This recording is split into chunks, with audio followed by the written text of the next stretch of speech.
और भैया अपने प्रिया की शादी आ गई, पैसा वैसा ही जुगाड़ है, रख दो। प्रिया से चाय वाय की तो कह दो।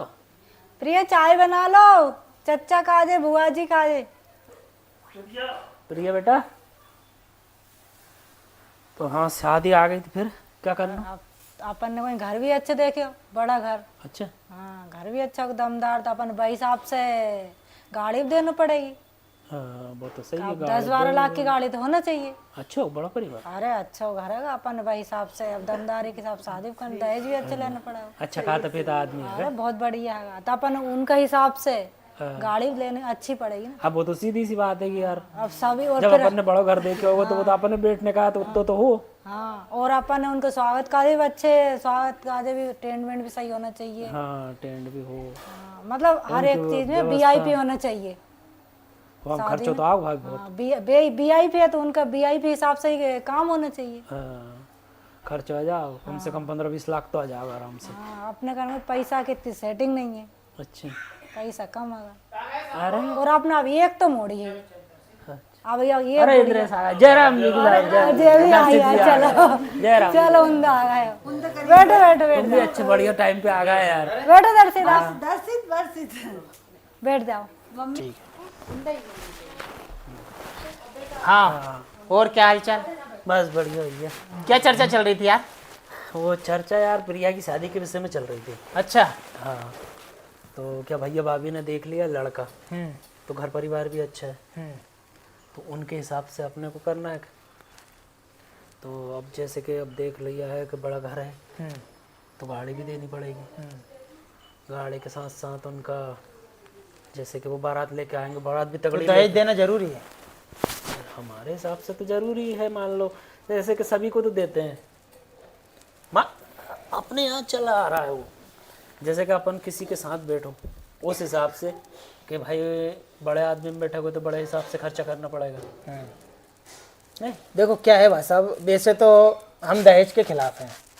ऐसा क्यों? हाँ, क्योंकि हमारे गुरुजी जो बताते हैं ना हाँ कि देखो लड़की है जी, लड़की अपन मानते हैं पराया धन है, लेकिन फिर भी माँ बाप बड़ा करते हैं, उसको पाल पोस के बड़ा करते हैं। यस ठीक है, उसकी पढ़ाई में भी पैसा खर्च करते हैं, उसकी परवरिश में भी पैसा खर्च करते हैं, और उसके बाद में जब वो शादी के योग्य होती है तो फिर हमें टेंशन बनती करे यार इसको दहेज भी देना है, गाड़ी भी देना है, सारी चीजें देना है।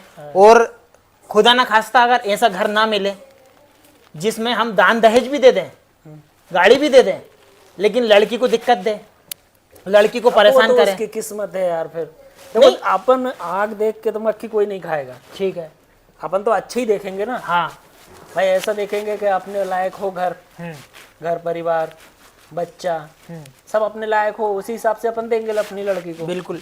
लेकिन भाई साहब कहने का मतलब ये है कि आप ऐसी जगह करो ना जिससे आपको लगे कि नहीं यार वास्तव में यार लड़की भी हमारी सुखी रहेगी, खुश रहेगी, अब और हम भी खुश रहेंगे।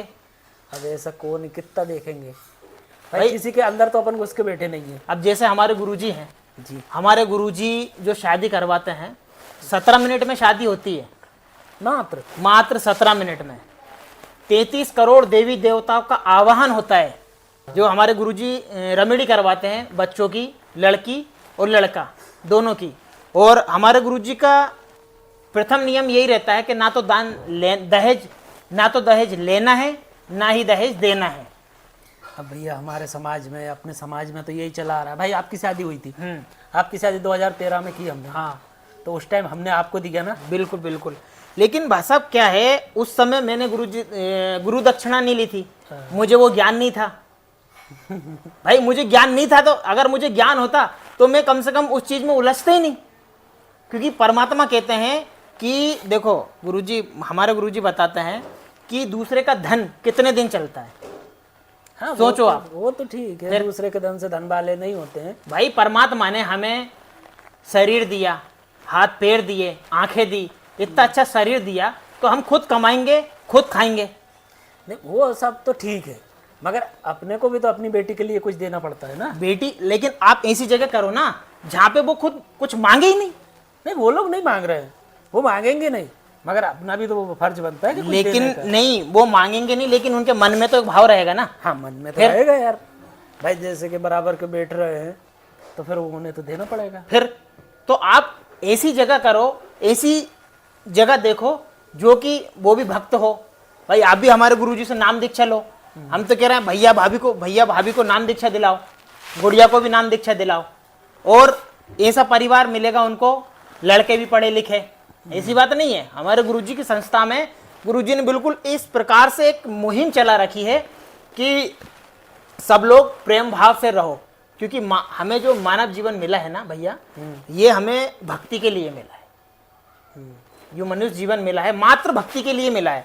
अब हमने जो क्रियाकलाप बना रखे हैं, जो आडंबर बना रखे हैं, चला रखे हैं, ये सिर्फ हमने देखा दाखी बना दी है। हाँ, ये तो सही कि है। भाई आज पड़ोसी ने 1 करोड़ की गाड़ी दी तो हम 2 करोड़ की देने की सोचेंगे।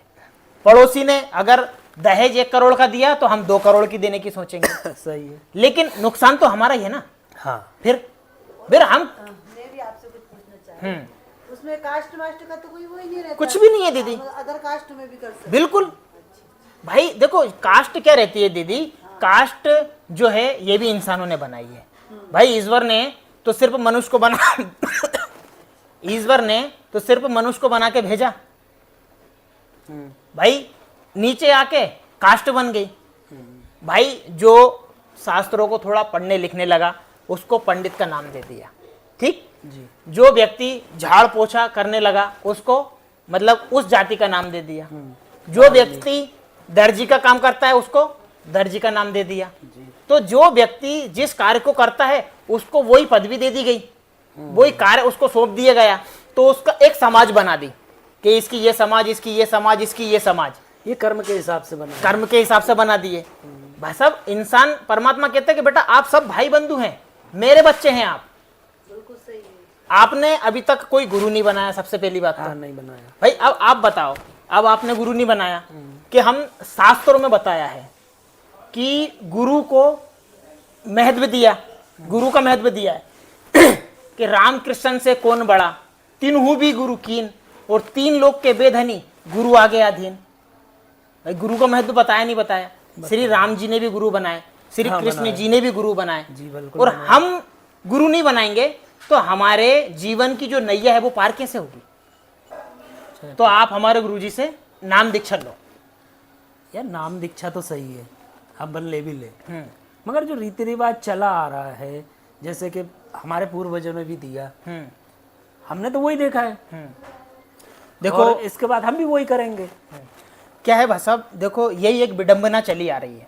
क्या है, उलझन यही आती है।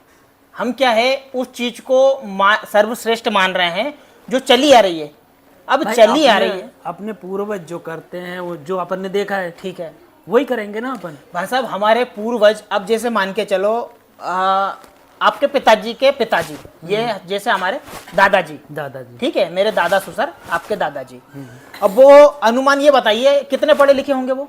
नहीं, कहाँ पढ़े लिखे होंगे उस टाइम? उस समय शिक्षा थी नहीं शिक्षा तो कि कोई पढ़ने की इतनी महत्व दी जाए। भाई उस समय तो सिर्फ ब्राह्मण और हाँ, ब्राह्मण ही शास्त्रियों को ही पढ़ने का अधिकार था। था। हाँ, अब उस समय हम अशिक्षित थे, हमें ज्ञान था नहीं, तो हमें वेदों से शास्त्रों से दूर रखा गया। मैं मेरी परिस्थिति बता रहा हूं कि जब मैं मान के चलो करीबन 11-12 साल का था, तो मेरे अंदर एक भाव उत्पन्न होते थे कि यार, जैसे गीता का हम सुनते थे कि यार गीता जी का पाठ होता है, तो गीता जी के बारे में हम सुनते थे, मतलब एक पता नहीं ऐसे अंदर से एक प्रेरणा जगती थी कि यार काश हम भी पढ़ें, हम भी जाने। लेकिन एक डर भी रहता था, डर ये रहता था कि यार गीता जी से हाथ नहीं लगा सकते हम। हाँ, तो पंडितों ने तो यही बोला है। यही बोला था ना। हाँ। कि नहीं यार गीता वो हम पढ़ नहीं सकते, ना हाथ लगा सकते, क्योंकि पता भाई वो ब्राह्मण जो जानते हैं, जो समझते हैं, वही पढ़ सकते हैं और वही बता सकते हैं अपन। लेकिन बाद में आज देखो, आज एक बच्चा तक वेदों को शास्त्रों का ज्ञाता है। अब यही पूछो इनसे, अब आप व्रत रहते हो, भाई एकादशी का व्रत भी रहते हो, हाँ दुर्गा जी का भी रहते हो, गणेश जी का सभी का रहते हो।